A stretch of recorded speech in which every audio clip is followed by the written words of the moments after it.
Thank you for welcoming me to the Denver Merchandise Mart. Um, the reason that I'm here is not only because Wanda sitting behind me pushed me into this or got me started. I'm just kidding. But I woke up one day with 30 years of marketing experience. I started an apprenticeship at 20 years old in Chicago at a well-known, respected, respected advertising agency. And I wanted to share with small business. I have a great passion for small business. I love the entrepreneur because I feel like I've been one my entire life. I have great passion for the small business, and I wanted to go ahead and share with you over a 30-year span of some of the things that I've learned, some of the things I've tried, some of the things I had great success at, and probably not so much some of the things I failed at. Okay? But it seems like a lot of business principles, a lot of marketing principles still pertain as they did years ago, even though we're in this technology age. And what makes me unique about, and I shouldn't say unique, what makes me a different type of speaker is that I started, like I said, at 20 years old. I have been in traditional marketing my entire life, but 14 years ago, I got involved in online marketing. So much so, and I won't get into great detail, but I took a team of investors, and I headed up this team, and we built the same artificial intelligence ad rotation server that Google pioneered. These people wanted to build what Google built, and I brought in the programmers, the developers, the people that wrote the code that servers talk to each other. So that's when I got involved in online marketing. I had the opportunity of working with so many well-known companies. In fact, Tropicana, Twister, Tropicana, General Mills, Pillsbury, Sears, Montgomery Wards. It's so funny that I'll ask somebody to name a company, and through that 30 years, see if I touched it in somehow. Maybe designing a product line for it, or maybe developing a campaign for it. So the other thing that I'm very, very proud of, and the other reason that I'm here to talk to you about is organic marketing. It's not always traditional marketing tactics that make a company successful. There's a lot of things that you can do that we've developed that work very, very well, that doesn't cost you much money, or sometimes no money at all except your effort. And one of the things that I achieved was worldwide publicity for a retail catalog that we developed, a retail and a wholesale catalog. And I'm really excited about being here today because a lot of the people here, or most of the people, have stores. And they probably have catalogs, and they probably have wholesale catalogs, and they probably have online catalogs. So I really have a warm spot for catalogs, and that's really important. I understand small business. I understand having no budget or a small budget. Anytime I sit down with a new client, I assume they don't have much of a budget for advertising at all. And that's, again, why I want to speak and tell you some of the things that I think are very important.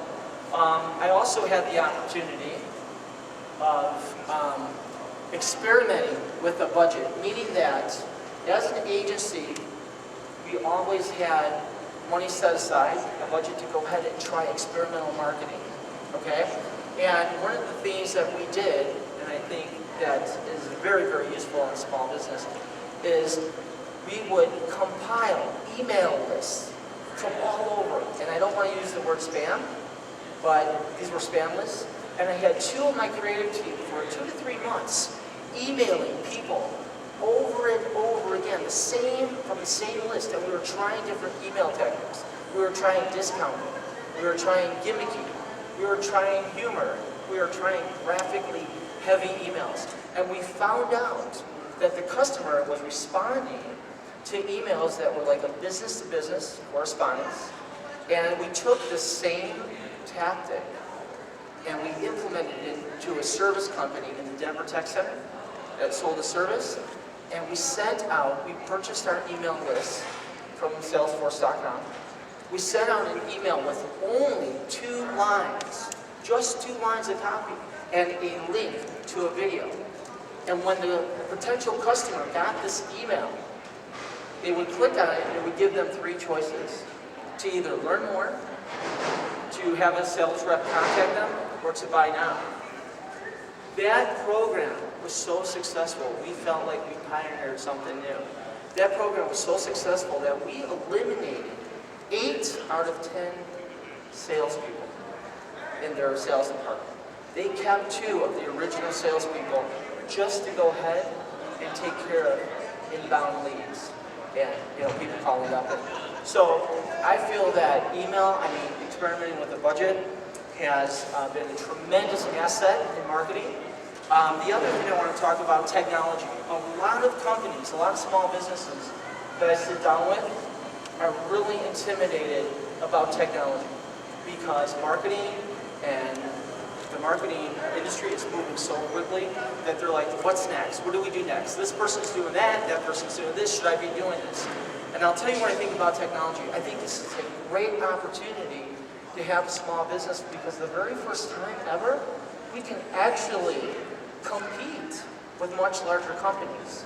We could spend $50, we could spend $100, we could spend $200 test marketing either a demographic or a customer base, where we could never do this before. It was only a luxury that big agencies and companies had. So technology, I think the principles, when you look over, like I said, 30 years of marketing, the principles are almost exactly the same. Everything works the same way. We just use technology to get our word out, our message out, our brand out, and our vision out. And today, what I'm going to share with you today is the areas that I think are most vital to small business, to marketing a small business. There's, like I said, there's all kinds of things that you can be doing to catch up or, stay up with technology. But you know what? Some of these things you may already be doing. Some of these things you may have great success with. Some of these things you may not have thought about. And some of these things you may want to improve. And strategies you may want to go ahead and implement. Okay? I'm also going to talk about a few solutions at the very end of this presentation that will help you fund a business, that will help you go ahead and hire creative talent and support services without breaking the bank, with finding people that are seasoned professionals that you can actually hire for your company that you're not going to pay agency prices.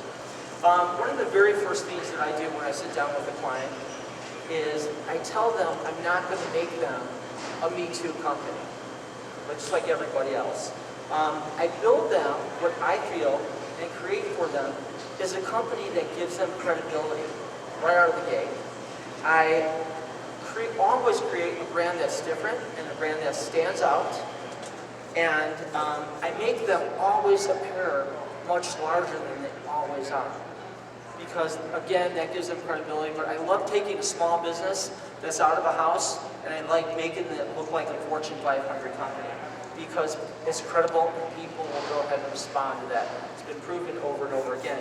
It's actually better when it comes to being a different brand. It's actually better to be different than it is to have a better product or a better service. Because if you're different, chances are you're going to find a niche market that buys your product or services, and you're going to be more successful. And these are things, like I said, I've learned over 30 years, and we should be implementing in a small business each and every day. The other thing that I think is very important is that Colorado as a brand, I don't know how many of you are Colorado businesses, but I think it's a fantastic time to be a Colorado business because people have this grand illusion of Colorado, this beautiful country, and we're always in the news, and if you're a Colorado business, you should mention that, because I'll give you a really quick example. I had a friend that inherited a whole warehouse of swag. That means products that you use like pens and t-shirts, and somebody told that person to go ahead and put the name Colorado on everything that he had. And you know what? 5 years later, he's got 5 stores, and he's doing fantastic. He sells my product. And another thing is we have this mindset too in the industry to bring back Main Street. Start shopping at small business. And that's really important. We're learning that people are telling that more and more every day. So I think it's a great time to be a small business, and I think it's a fantastic time to go ahead and use the name Colorado. The pop theme, well, that's either here or there, but Colorado people absolutely love it. I don't know how many of you are aware of it or you've heard the term, that I refer to all the time, and my peers in marketing do.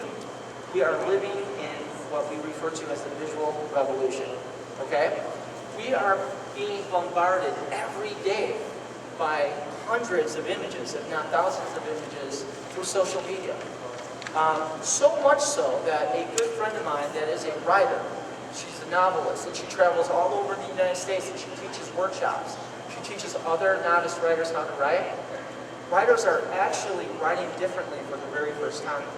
Instead of just writing and telling a story, they're actually describing the story. They're actually showing the story because they have to keep up with us because we've become so image dependent. That writers are actually changing that. I thought that was one of the most interesting things. In fact, she's writing a book for me too, as we speak. And the reason I want to talk about the visual revolution is because this is something that we've known, or visual presentation. I'm sorry, hold on. Gotcha. Okay, sorry. Visual presentation is something that we have known for 60 years. Okay, ever since catalogs like JCPenney and Sears and Montgomery Ward's came out and they were able to use photographs for the very first time because everything at one time was drawn. Presentation has been the most important brand that they had at the time. And what I mean by that is every single photo in a catalog or in an ad, be it retail or wholesale, was retouched or photoshopped. Most people know this as Photoshop today. Retouched to the point where it was almost an illustration. Everything was perfect, everybody was perfect, and you know what? It's been proven time and time again in business that just improving your presentation, your visual presentation, will sell more product. I can't even tell you how many catalogs that we redesigned and how many brochures and how many ads and changed the visual presentation, and the company had more sales. So just as it was back then, it's just as important today. In fact, here's a really good example. Have you ever made a food product or made a meal from a box? How many times does it look like it does on the box? It will never look like it's on the box because every food product on a box, they use a food stylist to style it, they use a food photographer to shoot it, and they use a retoucher to retouch it. It will never look like that, but you know what? It sells a product because if it looked like it does, like when you and I make it, nobody would buy it, right? And this is so important. This is an area that I really like. That even Grainger, I don't know how many of you guys ever heard of Grainger, the Grainger company. They're a supply catalog, and they sell products to customers all over the world. Every single photo in that catalog, down to the windshield wiper fluid, is retouched. It's a presentation. So your product, before you go ahead and use your product in a brochure, in a catalog, online, take the time to Photoshop it. It's just been proven that presentation sells a product. I don't know how many of you have ever heard of the term brand personality. Anybody? Has anybody heard of brand personality? Have you? Matt? Matt has. I'll tell you what brand personality is in a nutshell. First of all, most small companies, small businesses, will go ahead and reinvent their brand 5 to 7 times on the average before they find out who they are. Isn't that interesting, don't you think? Because a lot of times a company will start, will run for years, and they'll constantly reinvent the brand, but it's because they learn what people are responding to. You can't, in today's marketplace, you can't shout louder than anybody else. You can't shout louder than your competition, so you know what you have to do. You have to go ahead and tell a more interesting story, and you've got to create a bigger picture. That's how we compete with businesses today. Customers today are different than they were in the old days. They want to feel like they have a connection to a brand, or they found something special. It's not about putting a logo up anymore and telling your customer that you have the best product or the best service. It's not like that. We just live in a different time. And I'll give you a really good example that I actually like of brand personality. Five Guys Burgers and Fries. And I don't want to use big companies in this presentation because I want to compare apples to apples. But the first time my wife came home and said, Dave, guess where we're going tonight? And I haven't heard about the company. She goes, Five Guys Burgers and Fries. I go, you know what? I want to go. I've never heard of the place, but the name sounds so intriguing and so fun. I'm going to Five Guys Burgers and Fries. And to tell you the truth, I don't like it all that much. I don't like the fries, but the name, I'm like, that's like the coolest name. It conjures up such a fun place. That's what brand personality is all about. I don't know how many of you guys have heard of Lush. The Lush company, they make bath bombs. Bath bombs and soaps. Lush? Anybody? No. Okay. Lush is a really good example of a company that has a strong brand personality. Lush is, I can't believe too many people haven't heard about it. That's why I use it in my presentation. But Lush makes bath bombs and they make soaps. And what Lush did, they came out in 1995. They have 830 stores since then in 53 countries. 830 stores in 53 countries since 1995. And I'll tell you what, they put their competition to shame. It's a very simple concept. When they came out, their brand market message and their vision was that we don't use animals to test our products. And this was the strongest thing that they said. They also use all natural products, so much so that you can go ahead and eat any one of their products and be fine because they're all natural. And that was their brand message. And what's nice about Lush, what makes Lush, I think, very successful, and I only know Lush, and I kind of studied it because my wife loves the store, but when you walk into Lush, the smell in the store just draws you in. You know, it's just so inviting, it draws you in. And every single person that works at Lush conveys the same vision and brand message. You get to try everything in the store. You get to try everything in the store. And everybody has the same message. And that's very important for a company. The other thing I want to talk about, back up for a second, you can actually outbrand your competition. It's not hard to outbrand your competition. You're more visually inviting, and people pick up on that. And I do it every single day, and I'll get into a little example of that. The other thing that is really important in business, small business, especially people that have products, and I don't know how many of you guys package your product, and a package could even mean that you use a tag, you know, around the neck of a teddy bear.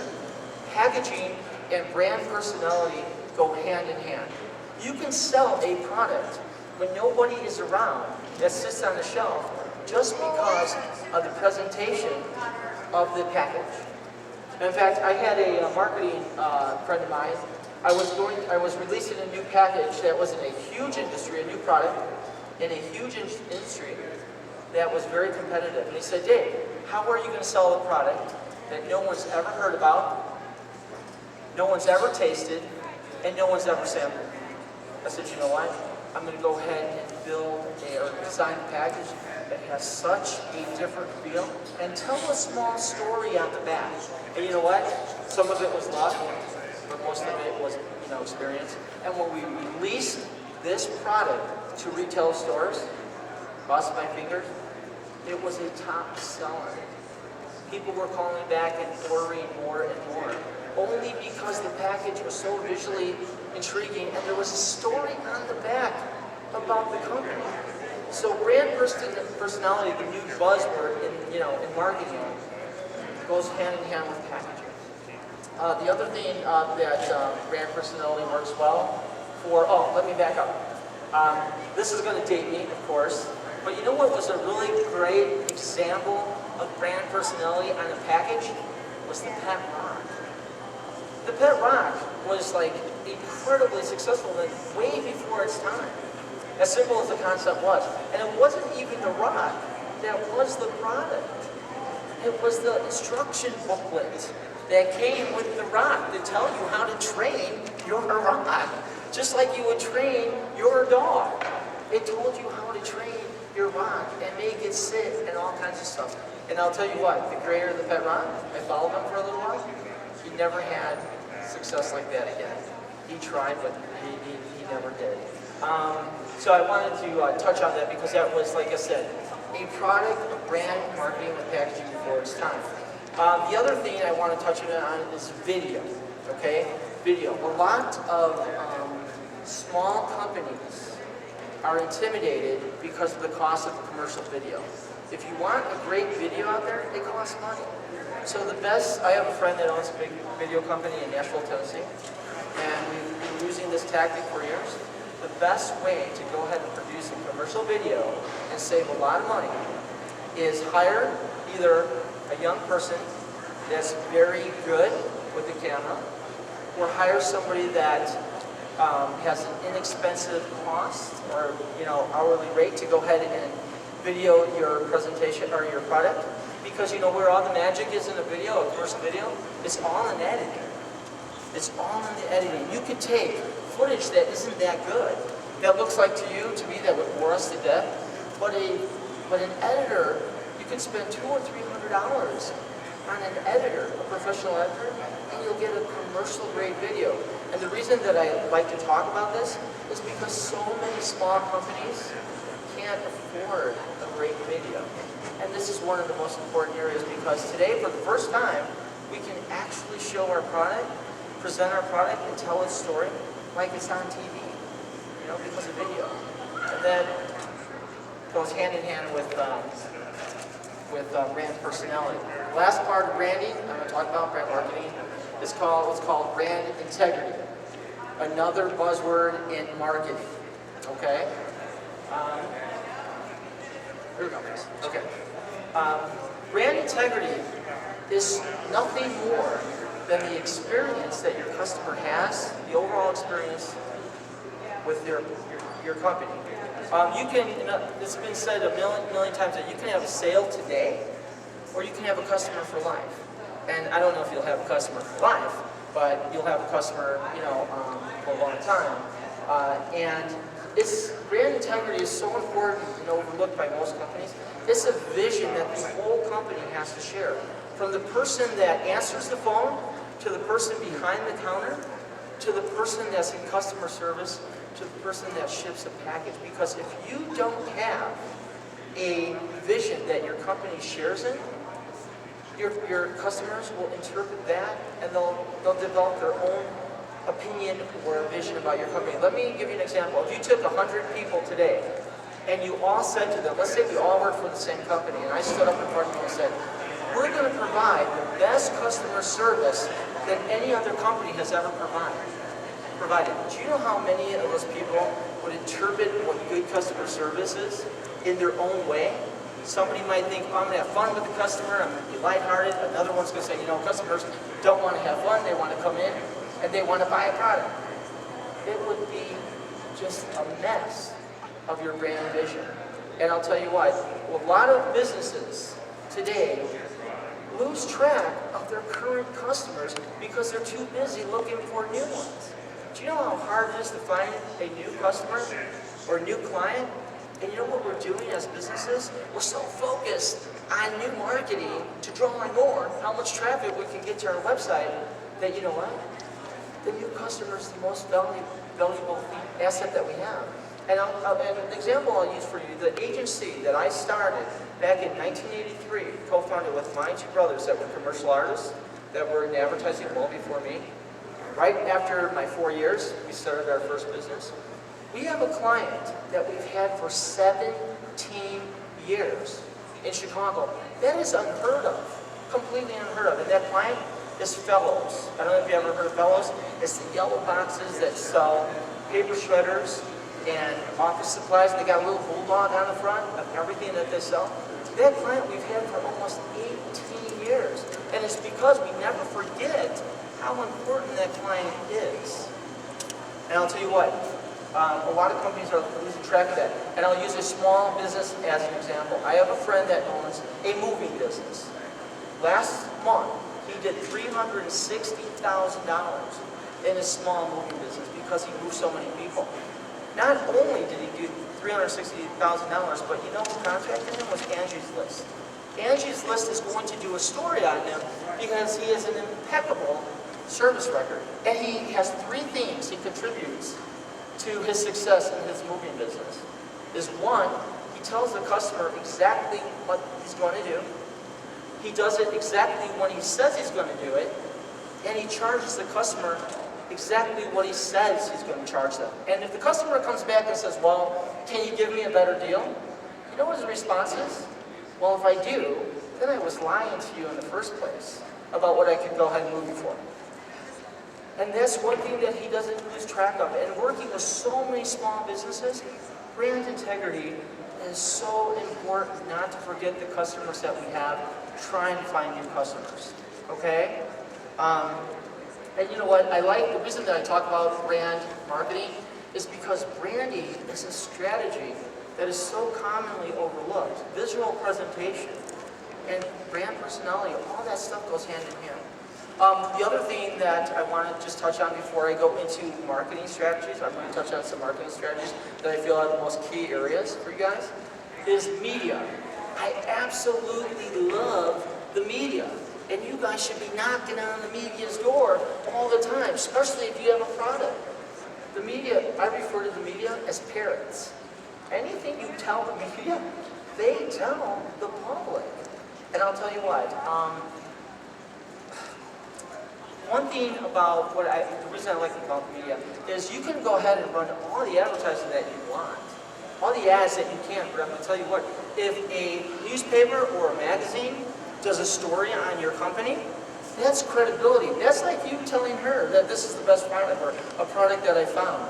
And I'll tell you what, since I achieved my publicity with the catalog, worldwide publicity, it lasted 6 years. We were in the newspaper all the time, and we were in magazines, and I'll tell you, once the media writes about you, once you become friends with an editor or a publication, they want to know what you're doing next, because they feel that you're interesting enough to go ahead and write about, and it's free publicity. And just to give you an example, when I went ahead, the very first thing that I did, I was building a customer base for a catalog. We went ahead and we designed a retail catalog in the Catholic market. Not an easy sell, but in the Catholic market. So as the marketing director at the time, to build an audience in the customer base, I started running ads in diocesan newspapers, okay? And I don't want to date myself, but diocesan newspapers, you know why?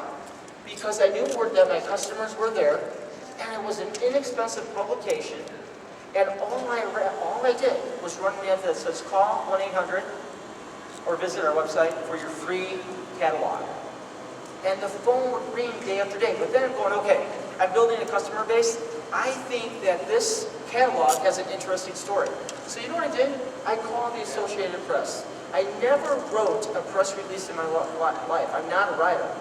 And I went ahead and I faxed them, because you couldn't email or scan them at the time. But I faxed the press release to the Associated Press in Chicago. And not only did I do that, I went ahead and I asked them if I could meet with them, if I could bring actual product and show them my product. Well, it turns out they liked the story. They were going to run it on the regional wire, meaning that we would get some exposure regionally. Turns out that we got worldwide exposure. I was interviewed on every single news network in the world. I didn't even know what Telemundo was until they called me and asked me if they could interview me. QVC, I was on QVC selling my product only because QVC heard of me. It's the same thing with like Shark Tank. If you're on Shark Tank, I don't like Shark Tank because all these guys want to do is come in and take 75% of your efforts in your company for a little bit of money and take over your company. But you know what's great about Shark Tank? It is the exposure, the media exposure. And I'll tell you, a lot of people on Shark Tank, they end up on QVC because QVC calls them. And you want to sell, 50,000 units of something? Go to QVC. That's what QVC looks for. They look for products in magazines, newspaper articles, and media. And that's a great way. Don't discount the media. Start knocking on the doors. If you guys got products, 5 months or 6 months prior to Christmas, write a press release. Or, you know what else works really well? Right before Christmas, call Channel 9. Or send an email to the news stations. You know what they're looking for? They're looking for unique product for Christmas. I submitted my product last year. I'm on Channel 9. Yay! Because I'm a unique new product for Christmas. Was it the greatest product? Probably not, but it was new. Again, do you know how many articles or how much interest you get and customers you get from being in the media? I sent out a press release last year. KOA Radio, Clear Channel, 850, picked it up. I did an interview at 1 o'clock a.m. in the morning that was taped, and they ran it all the next day throughout the United States. We got orders all day long because I took the time to write a press release about a product and email it to their editor. And you know what? All day long. And now we got customers that follow us because of that one press release. You know what I like to do? When I meet with a client or work with a small business, I go, what do you do in media? Nothing. Let's start submitting press releases to magazines, newspapers, and news networks. I'm going to tell you guys, it's an organic way of marketing, and it's fantastic. The other thing I want to talk about, and back up, and talk about emailing, okay? Emailing works so well that there was a study by exacttargetmarketing.com that 77% of businesses and business professionals want to be contacted, marketed, or sold something by email. You can see it right here, okay? Social media, only 4% of people said social media is a way that they want to be sold something, contacted, or told about something. Social media, I don't like social media to sell a product as much as I like email. In fact, and 1% said they prefer, only 1% said they prefer to be sold something on Twitter. I've never had much success with Twitter. I don't like it all that much, but email, in fact, so much so that, I don't know, have you ever been on Facebook or have you ever seen people selling marketing strategies by using Facebook? You know what they're doing? They're charging $1,000. They have 3 levels. One level to teach you how to build a fan page. The next level to teach you how to run a sponsored story ad. And the next level to teach you how to sell things on Facebook. And you know what they're doing? They're doing something that we've been doing for years. All they're doing is having you run an ad, not to sell your product, not to have the ad, to have someone click on the ad and go back to your website, or your landing page, or your promotion page. They're having you compile an email address, opt-in email. You're running an ad, not to sell something, but to go ahead and compile an email address because they know that email is so successful. So you take these emails, let's say I run an ad on Facebook. Right in the middle, don't run ads to the right side. People have blocked that side off. When you look at your Facebook page, people don't even see the right side, but you know what? They see the middle, they see the column. It looks like something that their friend sent them, so it's very successful. So what they do is we build what's called a landing page. We run an ad and we have people opt in. All we're doing is compiling email addresses, that's all we're doing. And now, we turn it around and we take these emails and we take a 3-tier approach. We send somebody an email that's already opted in, that we introduce our product, we tell them about it a second time, we remind them that they got this, and then they go ahead and we try to sell the product, we try to close the deal. That's where these people are making a fortune, and I can't stand online marketing gimmicks like this because all they're doing, to build a fan page, and I'm sure most of you have a fan page, $400. Come on, when I can just click a button that says create a page, $400.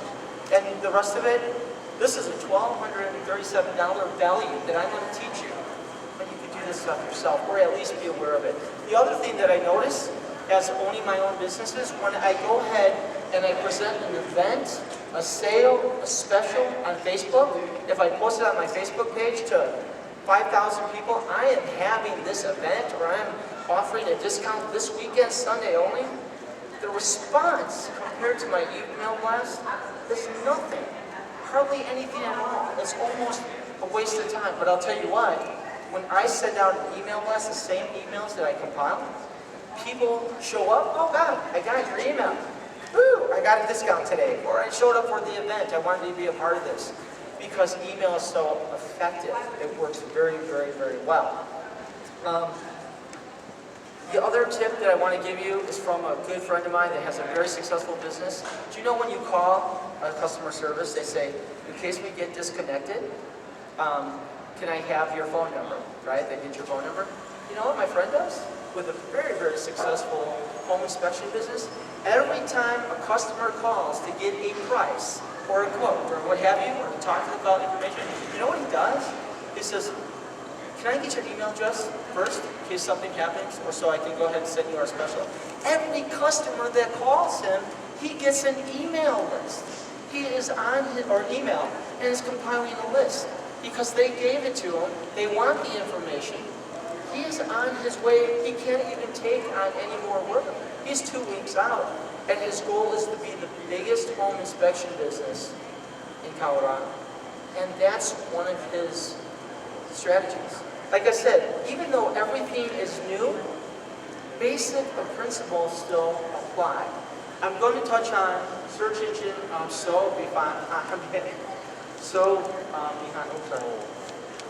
Okay. I'm going to touch on search engine optimization only for a moment. I don't know how many of you know what that is. How many of you guys have websites? All of you? Okay.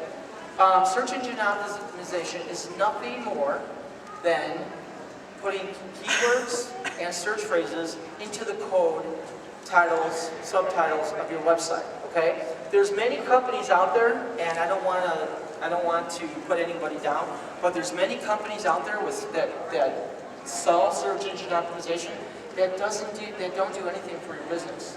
They have a one-size-fits-all theory. And I'll tell you what, if you invested into a website and you spent $5,000 or $10,000 or $15,000 for a website, take the time to hire somebody to optimize your website that is only a specialist at optimization, because with templates telling you how to optimize your website, it's not the same. Matt and I have a business associate, a gentleman that has been doing search engine optimization since it's been a term. His name is Matthew Stone. Last month, just at the meeting, we all have a meeting that we get together at a coffee shop every week. Matt showed us the graph on Google Analytics that in 2 months, he increased the traffic for a law firm site from 12,000 visitors a month to 30,000 visitors in 2 months. Black and white. This was the month prior.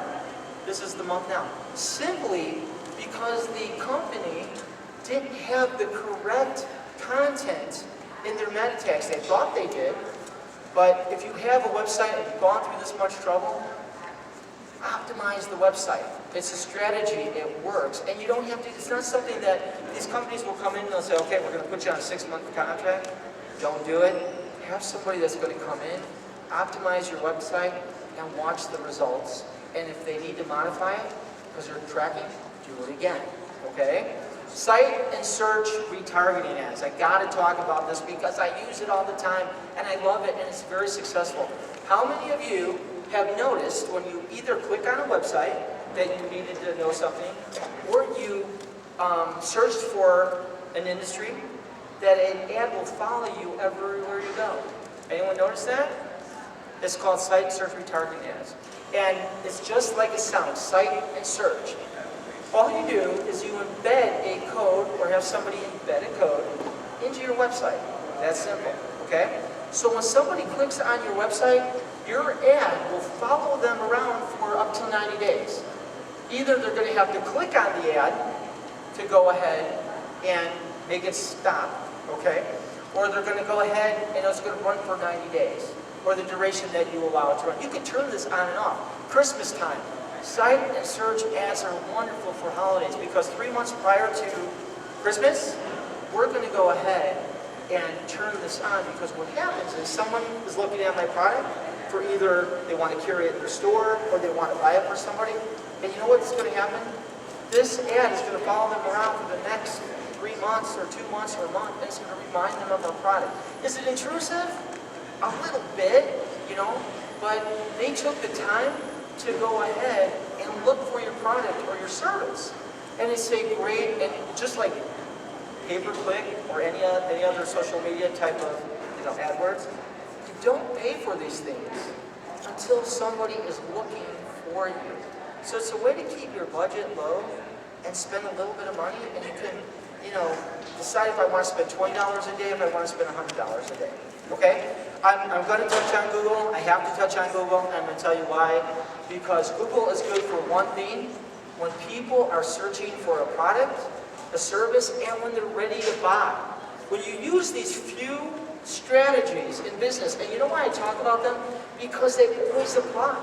We're always implementing these same strategies for business, the media, Google, the Facebook, the site search retargeting ads. We're always implementing all these times because they're working. The visual presentation. But Google, I love Google's pay-per-click, their AdWords program, because the only time somebody is going to click on your ad is if they're looking for your product or they need information. So you're not paying it for it unless you have a potential customer, and you can decide how much you want to spend a day. Okay? So I got to talk about that. And one thing about social media, and I'll be the first to admit it, you can spend all day on social media posting a pretty picture, writing something up about your company. I don't know how many of you, and I don't want to get too crazy, I don't know how many of you guys use Hootsuite. Anyone here use Hootsuite? Good.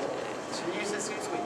Hootsuite will allow you to post or write one post, and for a free account, sign up for a free account, you just write one post, and that post goes out to 4 different social media networks. So you do it one time, and it's on 4 networks. So it's a way to save money. Look into Hootsuite. It's easy, to use, and it works. As far as other social networks, LinkedIn, a lot of businesses have great success finding the people that they're looking for LinkedIn. And now I'm going to tell you about my company, okay? This is fun, okay? A year and a half ago, we went ahead and we started a coffee company. Our family made a syrup years ago up in the Rocky Mountains in Gilpin County. And my younger brother wanted to go ahead and sell our family's coffee liqueur recipe. Okay, we've had a coffee liqueur in our family for years and years and years. Okay, that we only give away at Christmas and use at certain times, what have you. So anyways, he said, Dave, since you're a marketing guy, you're going to market this whole company and build a brand, and I'm going to go ahead and invest in it. Okay? My brother is 51 years old.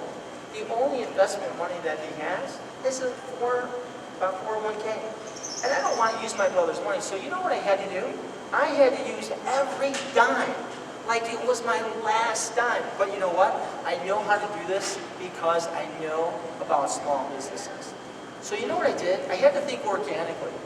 This company is a year and 2 months old. That's all, just a year and 2 months old. This little company has, from last year, for the first 6 months that we were in business, we had quadrupled our product sales, quadrupled them. And you know how much money we use today? $16,000. That is all, because I'll tell you why. I got the idea, we're 2 guys, right? I dress up, it's all about a mining theme. It's up in Black Hawk, the old mining town. We wear mining helmets. We dress as miners when we go to shows. We're in a 130-year-old mining barn, and everything that we have, I wish I had a graphic, I don't. Everything you have says mining history. In fact, so much so that on our website, Cholewabrothers.com or ColoradoCoffeeBrothers.com, when you go to it, we are standing in full mining gear in a full mine in front of a mining cart, and our mining cart is filled with coffee in gold packages, just like gold bottles. And we have, I go, you know what we're going to do, Tony? We're going to go ahead and we're going to start an online coffee show. We started an online coffee show sitting behind a counter, a wooden counter with all our products behind us. Just 2 guys talking about their product. One day, we just got our soul set behind the counter, and we're going to tell people about coffee. And we started doing that. And you know what? When I looked at the film, or the video, it was great. You know why? Because it was real. It wasn't, it wasn't made up. And 3,000 people in the last 3 months organically watch our show. And they're asking us when's the next one coming out. It's because everything takes time. But what a cool way, you know what I mean? We got the internet, costs us nothing. Also, there's two other things that we did with this company that are very unique. And this is out-of-the-box thinking, okay? We have a writer, the writer that I told you about, that told me how writers are writing differently. We had this writer go ahead and write a story. She's a fiction writer about the Cholewa brothers, the main characters in this brand, taking us back to the 1860s with real people and real places. And our 100-page book is coming out October 25th. And you know what I did? I cross-marketed something for the very first time. I took the book, the first 3 chapters of this book, and the stores that sell our product, we have about 20 stores in Colorado, specialty stores. I asked them, I said, for every product that you sell, we have this booklet. It's the first 3 chapters about the misadventures of the Cholewa brothers. It's funny as hell, it's really good. And every time they sell the product, they give away the book. And the last page of the book is all the information, how the legend continues, how the company still continues, how to find them on Facebook, how to get to their website. So now, we have an online show. We have a book that is now, we're going to sell as a product, another product line. We're going to go to stores, and we're going to sell the book, okay, as another product line. The other thing that we have is a column, is a weekly column in a newspaper. I called the editor of the newspaper and I said, hey, how would you guys like someone to write a column? I wanted to say the Cholewa Brothers Old Time Coffee Store, well, we're called a mining company. Okay, Cholewa Brothers Mining Company. We're not a beverage company, and we're not a coffee company. You know what we are? We're the Cholewa Brothers Mining Company. Because it sets us aside, it makes us look so different. So I called up the editor of a paper called the Weekly Register. It's the oldest newspaper. It goes from, it's distributed from Boulder all the way to Georgetown. It has about 40,000 readers. It's the oldest weekly newspaper in Colorado. I asked him, I go, can we write a weekly column? And he goes, send me some writing samples. I asked the writer, I didn't even ask the writer if she would write a weekly column at this point. I asked him first if she could write a weekly column. I called her up, I go, how would you like to be a columnist? And she goes, what are you talking about? I go, the Weekly Register wants some of your samples. And you know what? We sent those samples for 2 months. We have a half-page column in a newspaper that 40,000 people read every single week, half page. And it keeps the customers coming in. So, the column, the show, the book, these are things that I did organically, and I'll tell you, we're being recognized everywhere we go. We can outbrand, we can be at a show, event, and we could be right next to another coffee company, and we have people in lines coming to talk to us because our brand is so strong and so different. Like I said, it's better to be different than to actually be better. So, with that said, I hope that all the technical issues that we had today were absolutely worth the wait. These are proven strategies I've used and I implement over and over again. I could cookie cut the system, but I don't know if you thought of these, I don't know if you're using them, but you know what, if you haven't, at least think about them. You guys have my card. The last thing I want to mention is about creative marketing, creative talent. To give you a really quick example, I had a company, a surgical instruments company out of Sacramento, California. They came to me last year when I was running my agency, and they said, Dave, we buy product from companies, manufacturers all over the world, and we sell them to doctors all over the United States. But we can't compete with Fortune 500 companies because they've got a 100-page or more catalog, a wholesale catalog, and we can't compete. You know what a catalog like that costs to produce? When you lay out and you design, and you do the photography, and hopefully we can pick up stock photos, you lay out and design and do the production of a 120-page catalog, the low-end cost of that is $60,000, 60 grand. So you know what I did? I couldn't help the small company, but I want to. I turned them over to one of my freelancers, somebody that freelanced for my agency that has been doing catalog production, layout design for 20 years. They went ahead and designed, we designed the brand because I couldn't give that up, but we designed the brand for the catalog.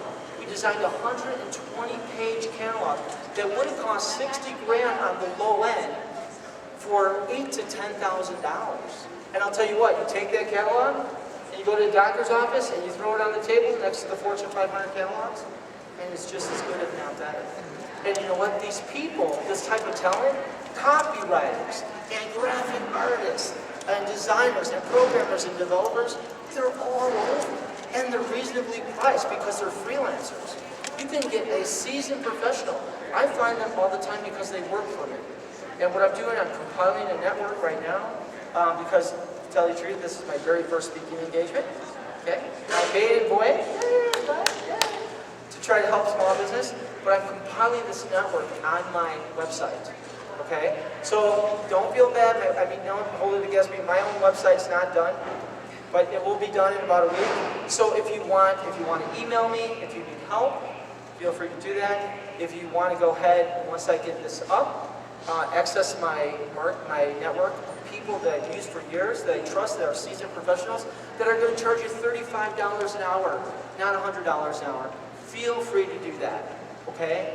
So that's my spiel. I hope you guys enjoyed it, and I hope it was useful.